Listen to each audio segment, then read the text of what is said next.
Welcome to Faith Over Breakfast.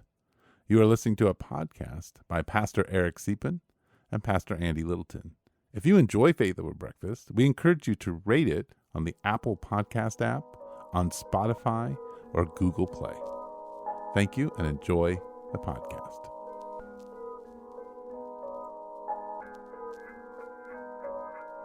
You've been listening to Faith Over Breakfast, and you aren't listening to Faith Over Breakfast, and guess what? You're about to listen to Faith Over Breakfast with Pastor Eric and Pastor Andy. Hello. We are in Tucson, Arizona, and we are pastors of, as my daughter says, large, small churches or small, medium churches in size. Okay. One of those, yeah. Depending on whatever data you want to run. Yeah. But we've been pastoring for a while, and we've had this podcast for a while, and today we talked about the bishop and her kind of sermon towards Donald Trump and a little bit of his response to all that. And the truth is that was just a small piece of it. It was a little more like, what are we as pastors thinking in the midst of this particular moment? Sure. And I will tell you, it's, in my opinion, all over the place, a lot of meanderings, but it is a true, what are we thinking? It's not clean and simple. So. Yeah, well, it's the whole, at least my vision for Faith Over Breakfast is it's two pastors sit down at the table, not prepared, having breakfast, just chatting about life and whatever pops up on the table.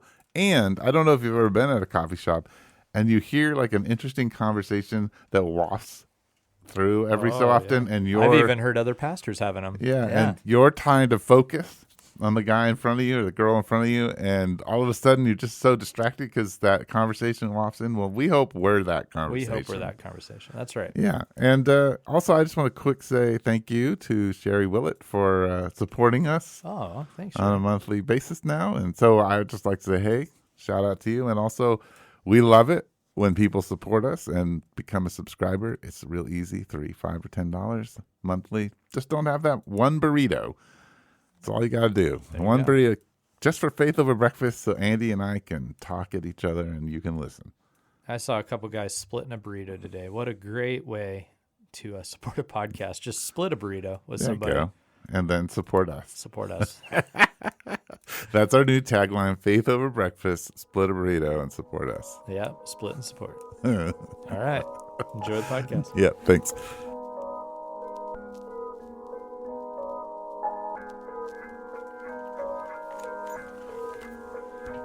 Check. All right, I'm live. Check. 1, 2. Yes. Podcasting from the posh studios of the Village Church, Tucson, Arizona. Faith Over Breakfast. Coffee in hand. I just came from breakfast where I saw your dad and your brother. That wasn't even the plan. Just happened. Yep. So everybody going to La Buzz. Everybody getting their La Buzz, their morning La Buzz. The new unofficial sponsor of Faith Over Breakfast. I like that. Yeah. So, okay, so we had acknowledged, I can't remember if it was on the podcast or not, but we had said, well, election, inauguration coming up. And as our listeners would know, we talked about your mom last time. Her memorial service is tomorrow. But it's also on the minds of our people, many people, about the inauguration and what's next. And I actually think it's in the spirit of Faith Over Breakfast. We just talk about what's on the table. All of it. Yeah. And actually, I think that's interesting. So here you are, you've got, Trump is president and you probably got some folks with thoughts but then you're in the midst of your mom has died and you're having a service and your focus is rightly elsewhere, but you're also aware of this, and you're a pastor, and you're in the lives of people who have their own stuff going on. And True. Yeah. Why don't we? So for our listener, this is the angle. The angle is here we are in the various places we are in life, and as pastors, we're just gonna talk about what do we do? What do we do with this? How do we be present with people, and what are we thinking? How are you doing with it? With Donald Trump being president? Sure. Like, yeah, in the midst of, you've got your mom's memorial service tomorrow.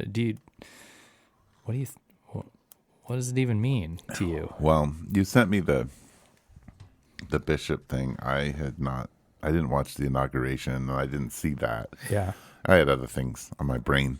Of course. The only thing that I have talked about and is pretty disturbing to me is just the amount of executive orders that are being signed. And I know that half of those will not even be executed due to blocks by courts and things like that. Right. But it's just, there's nothing, I mean, some of it has to do with Donald Trump, but it really doesn't. I think it's a dangerous precedent that has been set during part of my life, the executive orders. I mean, it goes back to George Bush and then, Obama and on down the line there of just the signing of executive orders. They just increase in their amount. And we gave way too much power to the president. This is and doesn't it feel like it feels like the transition becomes this drastic shift. Like, just like a lurch. Is that good for a society? I was, several times I've talked to people in the last few months about a desire for stability, and feeling a need for it. Well, this is a national, destabilization, no matter what you think about it. Well, and I think that this, if you move away from looking at presidents and as Democrats and Republicans and look at them as boomers and Gen Xers, I feel like the last two presidencies have just been stereotypical of the generation from which they are in. I'm going to say that they have led relatively selfishly, Biden and Trump. And so it's about them and about what they want to do and about their power and money. And I don't know, it just feels like they don't really care. I do not feel like Biden cared about me. I do not feel like Donald Trump cares about me. I feel like they care about their power and their money and their... Do you think this would actually lead into some reflections on the video with the bishop to me? It seems as if there are some people who feel very deeply that Biden cared for them. Many that don't, but some that did. I think a smaller group that did. That seems that there is I would say, larger group of people that feel like Trump cares for them. Some I'm acquainted with and friends with, others I'm not. But there is a large group of people that feel what you just expressed, that none of them, obviously they don't know your name, they don't care about you, but they don't care about what you care about, or they're not, there's a disconnect, a major disconnect. That's something I'm feeling. And I think I'll just say this about the video with the bishop. So the Episcopal bishop in D.C., at the National Cathedral, asking or Trump to show mercy to people. And I've seen various commentary on it, so I went back and I watched it, a couple different bits of commentary on it. And I've seen people's response to it in various directions, some saying speaking truth to power, good, others saying this is a non-Christian person masquerading, this isn't the gospel.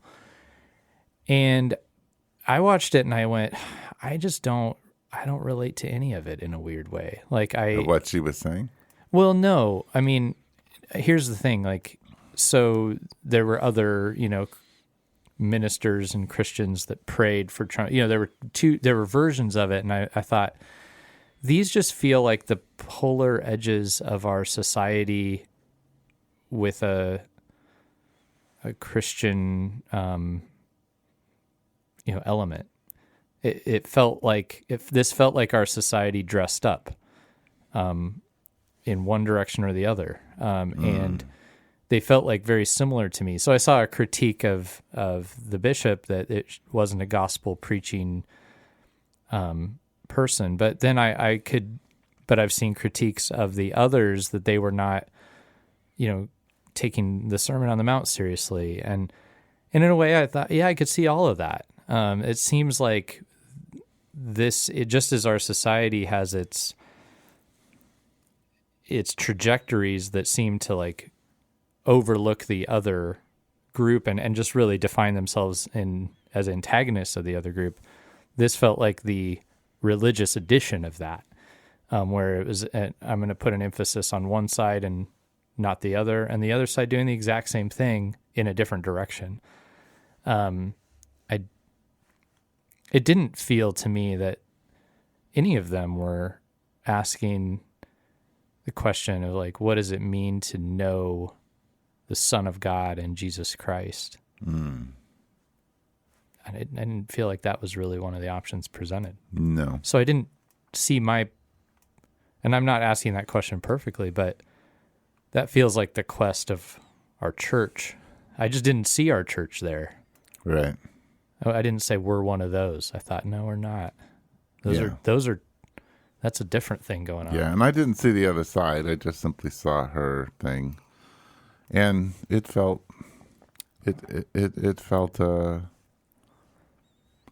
devoid of any real power. Yeah.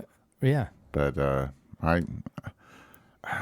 it just seemed like a lot of pomp and circumstance, and it doesn't make any sense to me. But I think also I'm just at the point where, and this could be me just talking because I'm tired and right. But with all that's going on in my life, but I feel like it's just like I can't do a lot. I'm like the surf. I get up, I gotta go plow the field, and my family needs to eat, and I need to take care of my neighbor, and that's about all I can manage right now. I don't know if I can even begin to think through the complexities of government anymore. Maybe that's why I'm okay with us still having this conversation today. No, really, because that's so. I mean, honestly, even the times when you and I have talked politics, or that something's come up, and we have just gone after it. The truth is, that's where we've been to some degree. Then too, yeah, maybe not as acutely, yeah. But that's life. I mean, there's sometimes you've got this thing going on, all this smoke, but I just have to get up and do the bare basics for, like, if I can even show up for somebody in my church right now, that's a win. Yeah. No, it's true. I mean, I think I would have, if someone had called me and said, "Hey, will you speak to Donald Trump?" I would have maybe just opened Matthew 5 and read to Matthew 7 and sat down. Because I feel like that's just like, that is what the government is called to, is to the understanding of the Sermon on the Mount. And then, because it is not a gospel, speaking entity, but it is ordained by God, and one that should be in submission to those things. So I don't know, but I don't think that's not the plan of people. No, but you're sending billions and billions of dollars around. I mean, they're just throwing it around. It's difficult to even comprehend. How big the United States government is. We're talking about, we are equivalent to the Roman Empire at its height. Well, we are, and so I will say we have in one of the groups that I lead, we have a refugee, African, and they were speaking about the two sides of the coin from their perspective of what they were feeling and what their friends and family. So they were saying a lot of family in Africa who are very confused and afraid in Africa because of us. And confused and afraid because on one hand, Donald Trump's declaring one man and, a man and a woman are the genders. And that's something that many people in Africa have said, as the most powerful nation in the world, we wish that was the case, that you had a... Right. So he does that. So he does that. And that feels like, oh, maybe the world's moving in a better direction to this, the community this person's coming from. But it seems like that's a pretty strong opinion there coming from our largest continent. Yeah. And then on the flip side, the World Health Organization's getting stripped bare, and all of a sudden, like, all of these safety nets and things that have benefited the world are going away, or maybe feels like they could in a fell swoop, and they're afraid for their lives. So she said that there's this simultaneous, like, but the fact that our country has that level of impact on people in Africa and how anxious it makes them feel, that was a different perspective to me. I hadn't been thinking about that. Sure. Yeah, I hadn't. Yeah. And so the empire side of what we really are, it sort of settled in for a second there. And I went, wow, I don't know what should happen with the World Health Organization. I don't, but realizing, whoa, what happens here echoes through the nations. Mm-hmm. Yep. Yeah, and then down to as little as we might stop producing pennies. Oh, yeah. Will you miss them? I will miss my pennies. Yeah, no, I hear what you're saying, and I think that we don't realize how wide the reach of, the United States is. I mean, I think that there are a lot of what Donald Trump is doing is like he has these philosophies that he wants to implement, and he believes that the best way to do it is just the shock and awe. Yeah. So, he's talking about restructuring FEMA. And I think he's truly a federalist. He's trying to push everything down to the states and shrink the federal government as much as he possibly can. And he believes he can just do it in these like big, broad sweeps and sign all these orders. And some things he can do, but I think he's going to find that the government still moves really slowly, and the economy doesn't always like cooperate with your broad sweeping plans. And so he's going to find himself I think he's going to find himself in a pickle in a lot of different areas and be embroiled in lots of conflict, and there'll be lots of X's, I guess, now, because they're not tweets. Yeah. Well, and as a pastor too, so I'm thinking through the ways that this affects people. So I actually just bumped into another fellow minister who works with refugees, and said all of a sudden that's just shut down, and are people going to lose their jobs? Where's the funding? So that whole world of work and service is like just going like stunned, and that's will people lose their livelihood around? Sure. Some people are feeling like they're getting it back, right? If you were a January 6th rioter, you feel like you got your life back. If you're trying to help refugees resettle, you feel like you might be about to lose your job. And so there are very different experiences that, it's all over the map. All over the map. So I'm thinking about people. I think when I saw that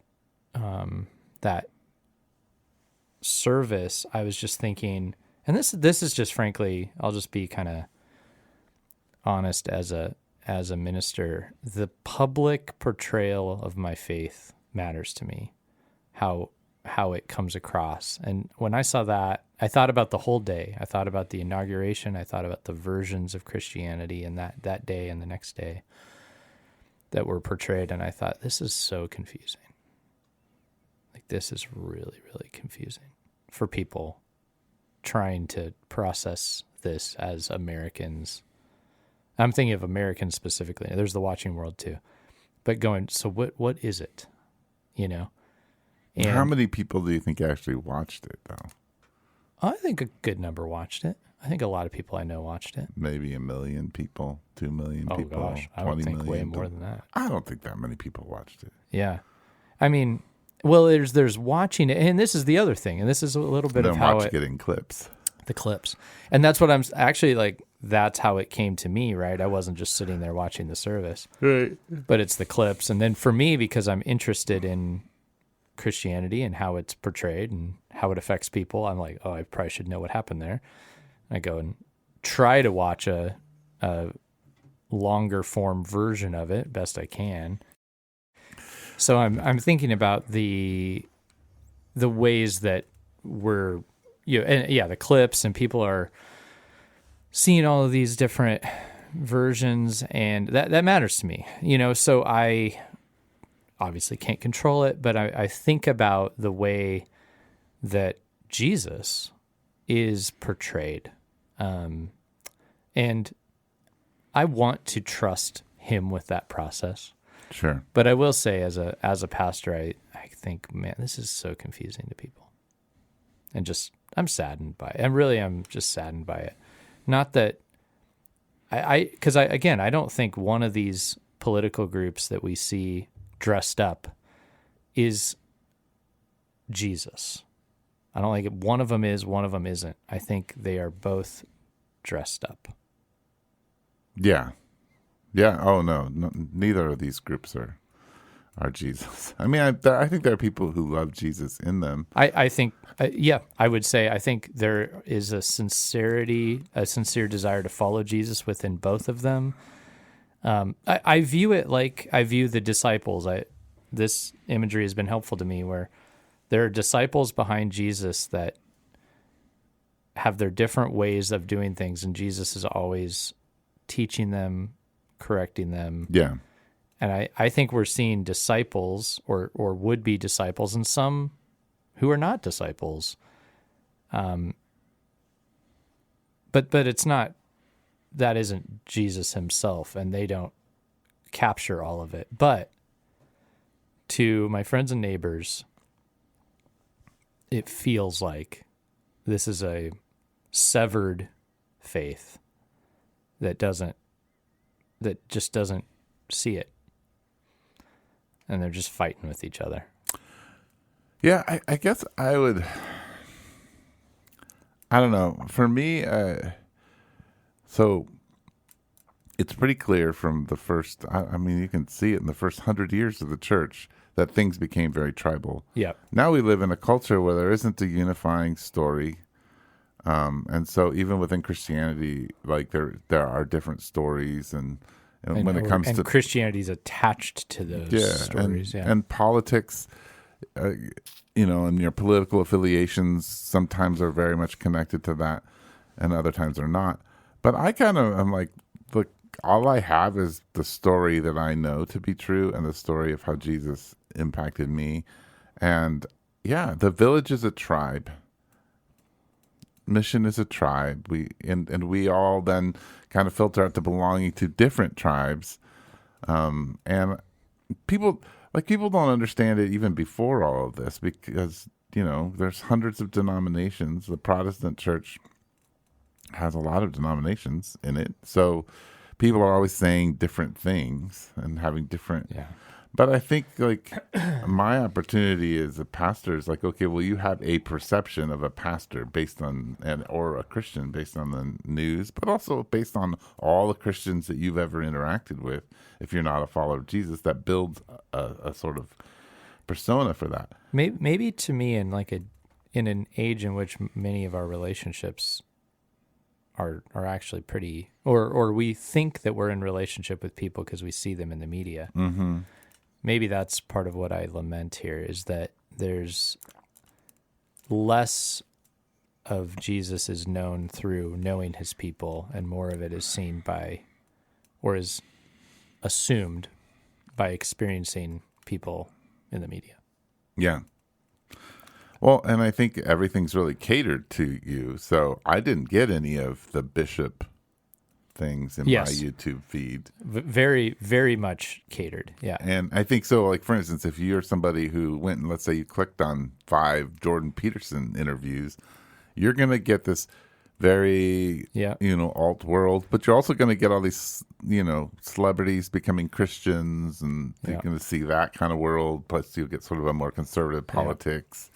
I mean, or like me, I click on almost every pizza making video, and so I would say 5. I know every off-season transaction of the Chicago Cubs right. because they feed them to me. Every backup minor league catcher. Exactly. So that's all. I mean, I know all the New York pizzerias because I watch them make pizza. Wait, Eric, you don't get all the Cubs news like I do? I have never gotten a single Cubs news. Wow. Isn't that so? I know. That's how it works. Part of the issue too is had you not. I mean, I could go searching for the Bishop and the inauguration, but I chose not to watch it. Because partly I didn't watch the last one either because I'm just kind of done. Yeah, I think that's a lot of folks. And I would rather spend my time on something more productive, or with my family. In the end, I'm not going to remember the inauguration as much as I remember laughing with my kids or fixing a meal. Has it ever been true? Is it still true? Do for you, and maybe be going through this time of loss with your mom, maybe it changes this a little bit, but is there a sense within your community that you do need to interpret this or speak to this time, or has that ever been the case? No. I mean, because I think there have been ups and downs, and people do talk about politics, and I do think I think at least my ethic has always been it's about Jesus first. Jesus, and Christians come into a kingdom that is not theirs, and they announce a coming kingdom, and they speak repentance to the existing kingdom. Right. And that doesn't. I mean, I think part of it is you as a follower of Jesus, within the broken system, you advocate for justice, you advocate for people being cared for with dignity, but you do that from grounded in Scripture. I would agree actually with the bishop, and that mercy should be shown. I think she chose 2 groups of people that I was like, okay, immigrants it's very biblical to take care of immigrants. Then she got a little bit political about the way people, understand their own sexuality and having mercy on them, which is a much more complex idea. Uh-huh. Oh, yeah. But I think showing people kindness, showing people mercy, acting justly, these are things that you can invite people to do based on Scripture and based on the fact that we all, including Donald Trump and the entire Congress and everyone else who has any power, is subject to Jesus one way or another. And what if I could just, like anybody cares, but if I could say what I wish would have happened there, because I agree with you. I don't think that when I listened to it, I thought very similar things to what you just said. I said the groups that are picked, interesting. There's complexity, yes. But I thought generally, we are called to be a merciful people. Yes. Just in general, blessed are those, right? Blessed are the merciful. So I don't disagree with her. And then, Trump's statement on X about it and his immediate response, he's got to insult her, say she's not smart and stuff like that. And I wish that, from the highest place in leadership, what I could show my children and, from the leader of a country would be somebody who would say, well, I may not agree, but I'm going to consider it. I just wish that our cultural heroes were people I wanted my kids to be like. Yeah, but that's It feels like that ship is so sailed, but it's still something I think we should wish for. I think it's something we should still be sad isn't the case. Yeah. Same would go for anything, man. I mean, I would hope a business owner, when I walk into their business, would be the type of person that I could, point my kid to and say, hey, you could aspire to be like that. Yeah. Like that's how it should be. Yeah, it should be. This is how it should be. And I do think as Christians we should applaud things when they're the way they should be and lament when they're not. And so I think that's where I say it doesn't surprise me. I didn't see Donald Trump's response and go, "Oh, what? Out of character." I didn't, No. And that's what makes me sad is that I am starting to not even blink an eye. It doesn't bode well for our country.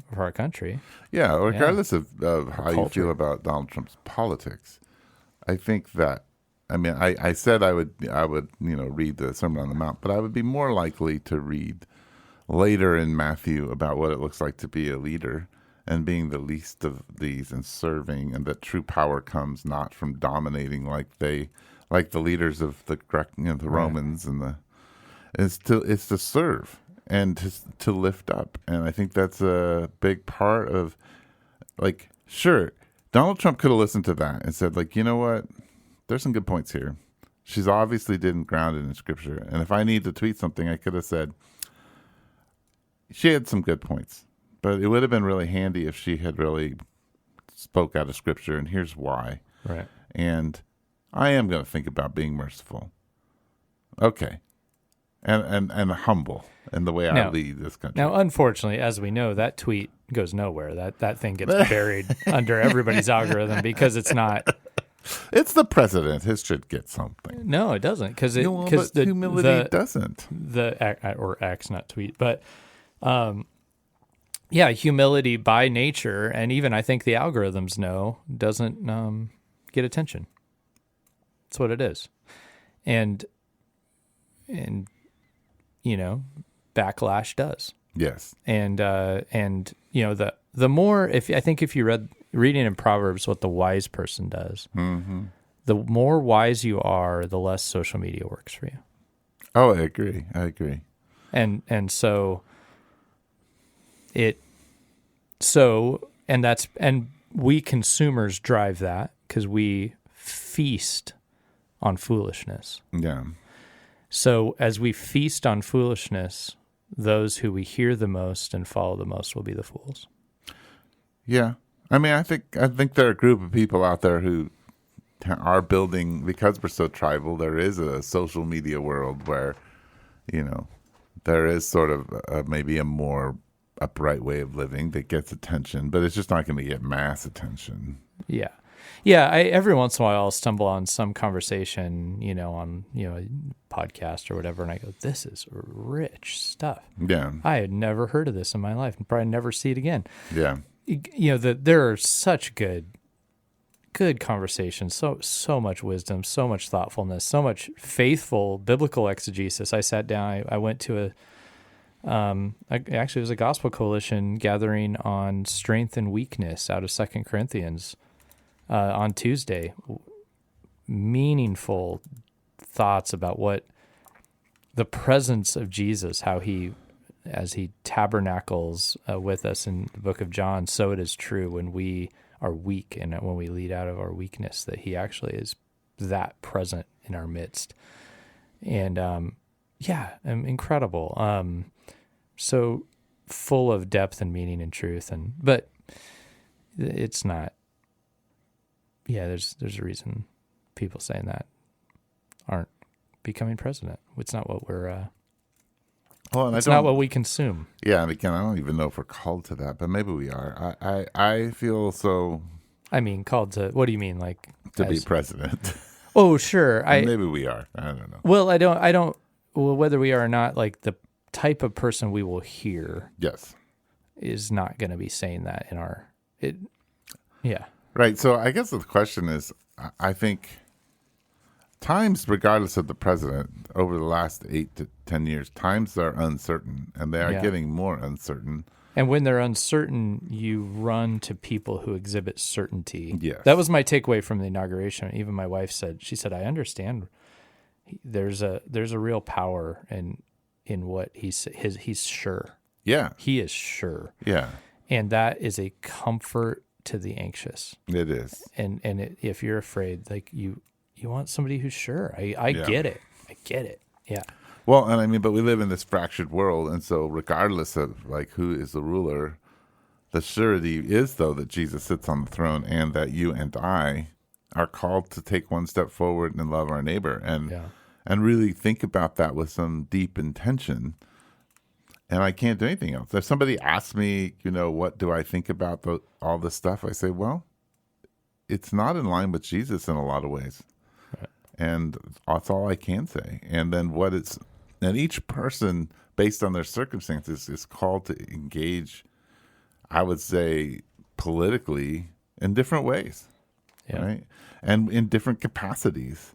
I guarantee you, as a pastor over the next 4 years, if Donald Trump keeps going the way he's going, it's going to make it tougher on trying to help people access social help from the government, because those things are going to be struggling financially, because usually that's where they get cut, and it sounds like that's where they're going to get cut. So, yeah, that's going to be a place advocating for people to be cared for, caring for people as best you can financially and spiritually and mentally. That's what we're about. But it's going to be harder. But when the government helps you, you take advantage of it, and when it doesn't, you don't. I mean, that's what Paul did. We're moving the gospel forward, and if the Roman government and Roman citizenship will help you get the gospel forward, then you use it. And I think that's where we're at, and I think it's being true to Jesus. So I asked this question of some other pastors earlier in the week. It just popped into my mind. If it turned out that Donald Trump was on a mission to be a world leader, this theoretical, you mean take over Greenland, Canada, and all of Mexico, another country or a part of it, and try to take the next step, be a world power, or more than we are, I should say. Right. Is there a point where it's not just like, yeah, that's not Jesus over there, we do a different thing, we use it when it's advantageous, we don't. Is there a point where it becomes where you at what point would you say, I need to speak against it? Where's that threshold? Well, I think at this point you should speak against everything that is anti-gospel in a humble way.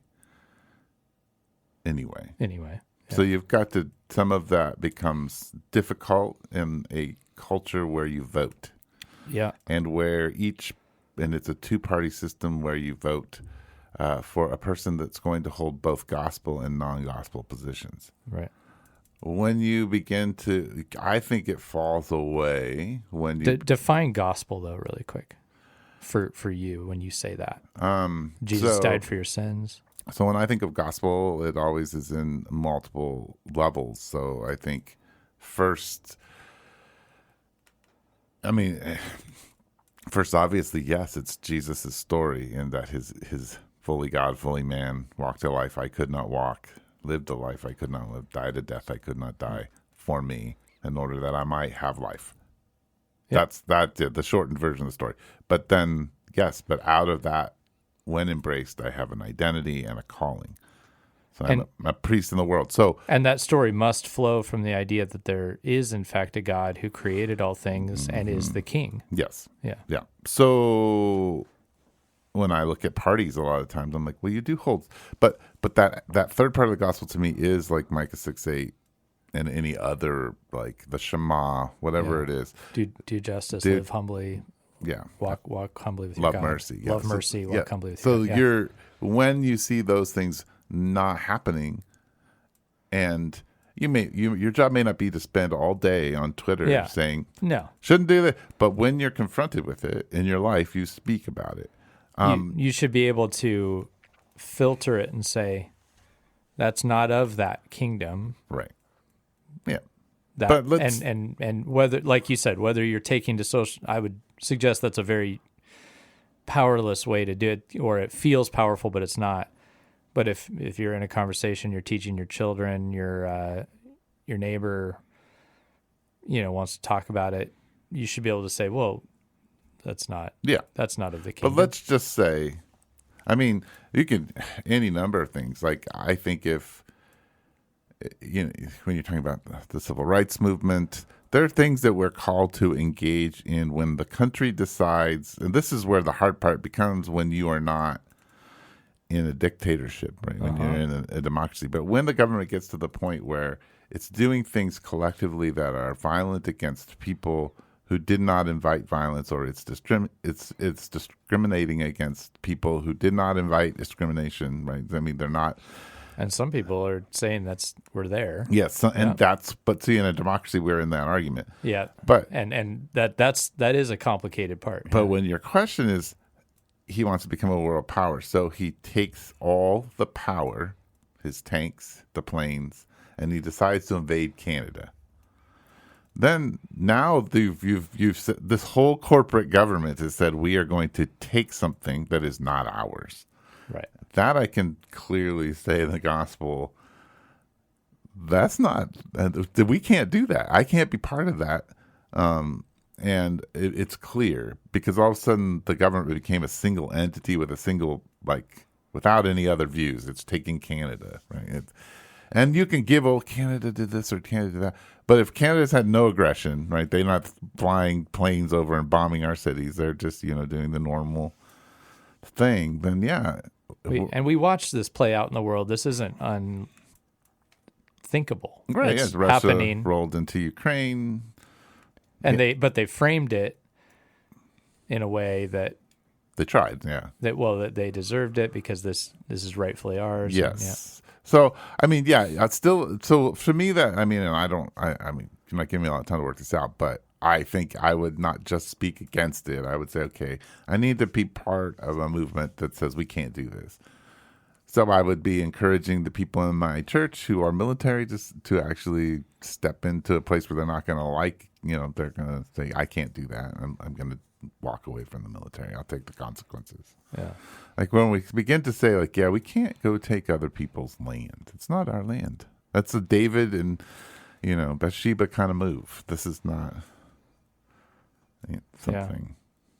No, I'm sure that Trump would say, well, there's this group of people in Canada who are being oppressed and we must go save them. The only way to do it is to invade. And I'm like, yeah, I'm not going to do that. That's not. So there's that I was just thinking that through. I was like, is there a Greenland or Panama or whatever it is? Like if that got to where it was actually, but if it turned out that this wasn't simply, that it was a bigger power play, is there a point where I've got to, where we but let me got to be clear? Be very clear. Something happened like that. That means that the generals have decided to go along with him. That means that the Congress is either powerless or has decided to go along with him. And that means that we don't live in a democracy anymore. That means we live in a dictatorship. Yeah. And everybody else is just puppets and paid off. And yeah, people might argue, well, that's kind of that way. It's a lot less in the United States than it is. So at that point, we are living in a dictatorship and our job is to operate more like the early church did. Yeah. Yeah. And so I think, but I don't know. I mean, things are so complex and so out of it's just I don't even. I hope we don't have to do any of that. I'm just saying it was weird that it crossed my mind. That's very weird. I thought it feels like you should think about it before rather than after. But you're much more political than I am. I tend to be more micro than macro. So I care about my neighborhood's government. No, I care. I mean, way more than I care about my federal government. Yeah.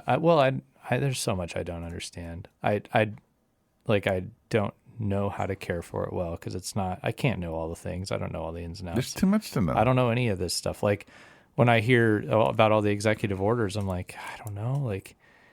It's not my department. I think at the same time, I've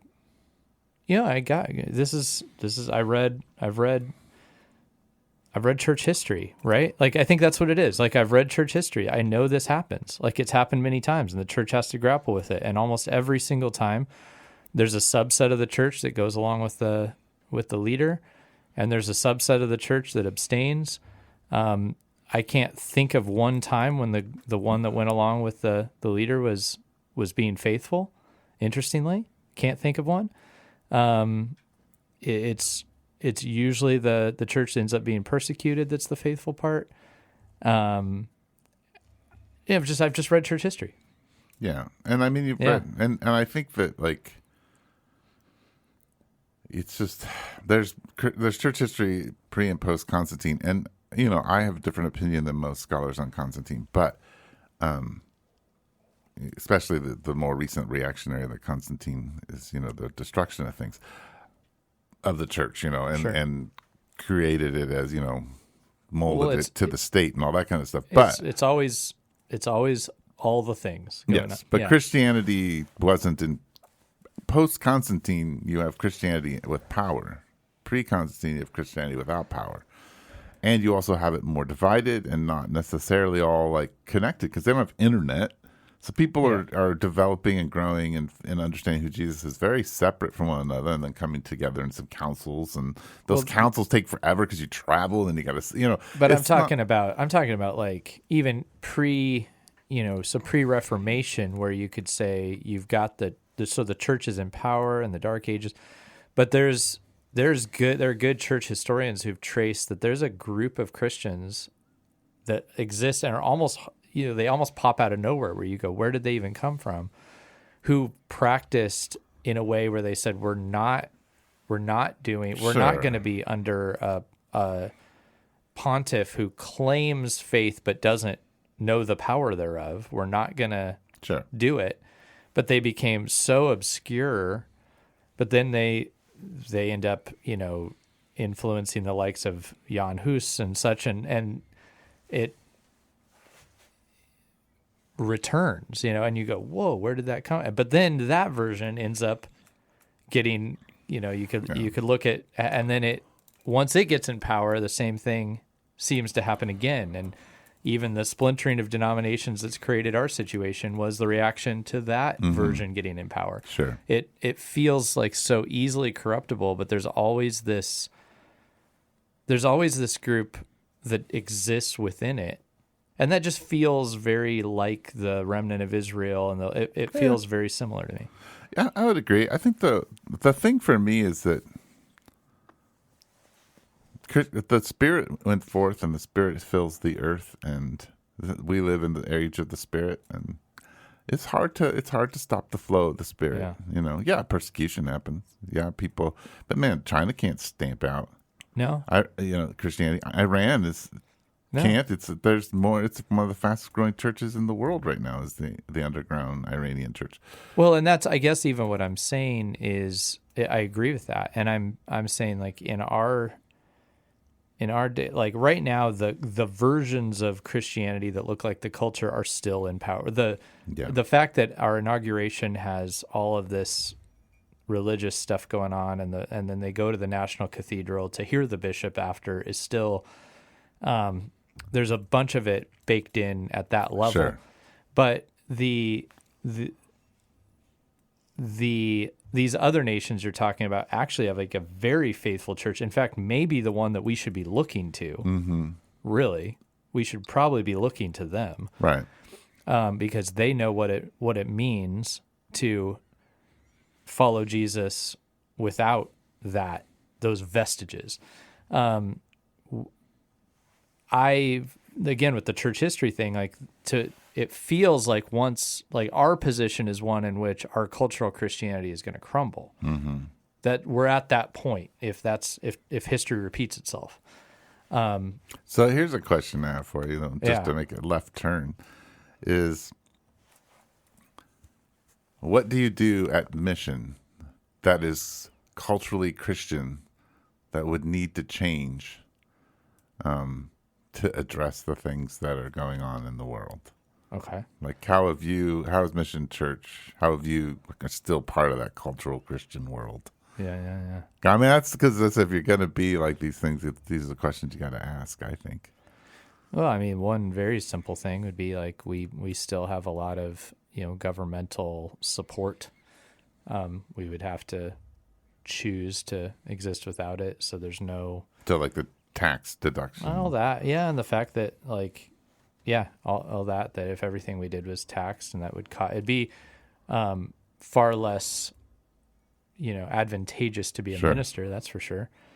So that cost would have to be counted. I think, even like being able to use media. I'm interestingly like reading a book. I got interested in it because it had a baseball and church theme to it, but it's like it's like comparing the analytics of baseball and the analytics of church, but it's talking about how you can, meet people in digital places and all that. And that could very easily be taken away. So if that whole opportunity doesn't exist, like what does that mean? Like it would become far less. It would. But let me ask you. Let me push that a little bit direction, because I would say the thing that the Village, and I would actually say the Mission Church. I would say all churches, but churches that think that they're missional in some way, we have a cultural Christian narrative that so many of us live in and have bought into about what's good and right within government, what's good and right in this world. Like we've bought into a way of being. Like we have our own sets of speakers and people who tell us how we should be, but they're all very culturally Christian. Like we have this culturally Christian value system that has a gospel, right? That's built on, at some level, things that have been handed down to us, like, the 4 spiritual laws and the bridge illustration and the presentation of the gospel. And it's like, I don't know, I think we've bought a lot of cultural things. Sure. The music, the, the preaching, the way we preach, the buildings, all. Yeah. So I don't know. It could all be lost. Yeah. Yep. Or just make us ineffective if we hang on to them. Oh, yeah. Like, so the Episcopal Church is just like what was frustrating is it's just the dressings. It's just like the salad dressing, but there's no salad. It's just by the way, I don't know anything about that bishop or that parish. I don't. I don't either. I could guess, but I don't. So I don't want to act like. Sure. I'm just saying my feeling about it when I saw it. Sure. Was this is one branch. It felt like a branch of our government and society speaking to the other, as opposed to that's how it. And it felt like the inauguration speakers were the other version of that. But under like saying, hey, we are, here's Franklin Graham, probably the more moderate of them, and maybe, I don't know, but to me, it felt like these are the polar edges of our culture in a Christian uniform. That's how it. Sure. So, but I don't know anything about their faith. I don't know anything about what's going on, inside it. I don't know. So I wasn't talking about them individually, but their structures. The Episcopal Church is right, and I can say a lot about I could talk about Christian nationalism. I could talk about the main line. We could do that. Right. But what I'm trying to say is, like both of those groups are holding on to cultural power. Yeah. And, here you are in DC in the cathedral, right? Like you're, so yeah, I don't know quite what, I guess I just wanted to clarify, like, I don't, like, are there faithful people in there? I don't know them. I can't speak to that. Sure. Well, I think on that's, either side. Well, and I think that's the problem with activism is I can't speak to every individual within the Episcopal Church, but in general, I can speak to their actions. Yeah. I can't speak to every, individual, the nationalist Christian, but I can speak to their actions. Right. Their actions are what tell me something about who they are and what they believe. Yeah. Yep. And I believe me, I have those thoughts. Yeah. I'm just saying, like, at this moment, I'm. Well, you could probably speak clearly about the Episcopal Church. Sure. And its ordination of gay and lesbian priests. I mean, that seems to indicate who they are and what they think. Well, and there is a there is a selective selective application of words about certain sins, and while others that are very clearly articulated in Scripture are not discussed. I happen to think that the other side that was present at the inauguration is the same, just on different issues. I think there are certain sins. Yeah, there are certain sins that are going to be discussed, and other ones that are going to be tolerated. So that's why I'm saying this is two heads of one monster to me. Yeah. Yeah. Yeah. And I'm not particularly interested, and I get what you're saying, that we do hold some similar DNA to all of that. Like that is both heads of that monster. That is the monster in which and I'm calling that more the cultural monster that's dressed up, but that we have grown up in that, So I'm not trying to claim I don't have any similarity to it. Sure. I'm trying to ask, I guess, where's the point where you do start doing the work of saying, I'm going to follow Jesus, not that. Yeah. Well, and I guess I was saying the cultural trappings, and maybe I don't want to get too deep in the weeds here, but that Christian nationalists, I would argue, come out of sort of the end times dispensational movement. Yep. And they come out of there, or increasingly the more like young, restless, and reformed, which actually I very much relate to, but specifically a specific triumphalist version of it. Yeah, it's very possible. I'd have to think that through. And post-millennial version of it. Yeah. But I would argue that the whole. But I think the world, that the earth doesn't matter. Blah blah blah. Like God's going to come and make all things new, and we need to just deal with punish evil and do all the. I think that has the nationalist. There's a little bit of that DNA in it. I think that DNA is mixed with the DNA of we're taking over. And God's kingdom will come back. Yeah, sort of the Doug Wilson kind of via probably America. Right? Yeah. No, I got that. On the other end, though, when you have the Episcopal, I do think, and this is going to sound really weird, but it has its roots sort of in the Puritan, like bringing the kingdom to bear in this world now, like bringing utopia here and doing that a more modern version of it. Yes.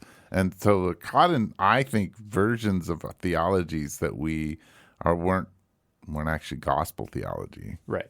Well, more shaped by modernism or postmodernism. Yes. But I think that Episcopal version, which I would say more the mainline church, which is, I think it's living out of the modern vision that we will bring the kingdom through basic governmental systems and processes and and even scientific progress and so on.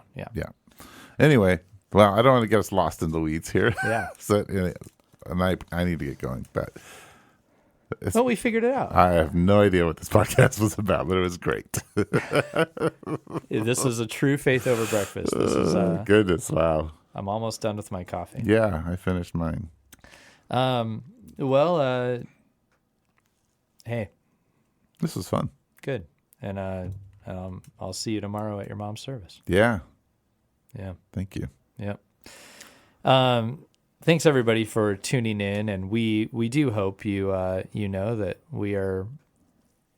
this is what we do. We sit down. There's no script. This is us processing things as pastors. You're welcome to the table. It's a vulnerable thing to do because we may have missed all kinds of stuff, and I'm sure we did. Or they're like, what? Yeah. Where are they even going with that? And that's okay. We're fine with it because we're that's what this podcast is you get to sit with us as we process, get a little bit more of the mind of what you think about when you're trying to lead at the end of the day, trying to guide churches through these times, and that's why it matters. Yep. So thanks for tuning in and giving a rip about us and what we think and what we're thinking and what God's doing in our lives. If you go back and listen to us, back in the noisy days, 8 years ago, our thoughts aren't the same. Nope, they are not. That's how it goes. So thanks for being with us the whole way. It means the world. We hope some of these thoughts get you thinking and that the Spirit works within us all. Yeah. You can always send us a question if you have one, faithoverbreakfast@gmail.com. You can text through some of the podcast apps. Don't ask me at church. I will forget. Or if you do, follow it up with one of those other methods. Or texting. And but we really just appreciate you listening. Yeah, thank you.